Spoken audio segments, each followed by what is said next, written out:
এই যে দেখো হ্যাপি বার্থডে। তা আজকের হ্যাপি বার্থডেতে কী করে দিলাম দেখো। এই যে পোলাও, এখানে হচ্ছে স্যালাড, এটা হচ্ছে খাসির মাংস, টমেটোমের চাটনি, পাঁপড় ভাজা, আর এই যে পায়েস। এই হচ্ছে আজকে আমাদের বার্থডে বয়। তারাও একটু পায়েস মুখে দিয়ে দিই বার্থডে বয়কে।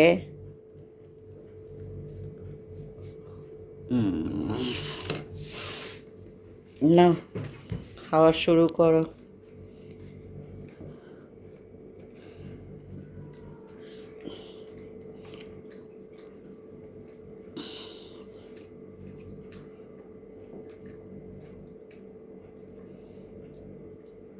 কেমন হয়েছে? দারুণ। তো চলো, আবার কেক অর্ডার করা হয়েছে, বিকেলে আবার কেক কাটবে। তা আজকের এই পর্বটা এখানেই শেষ করলাম। তা চলো, আবার দেখা হবে পরের পর্বে। ততক্ষণ তোমরা ভালো থেকো, সুস্থ থেকো। চলো, টাটা।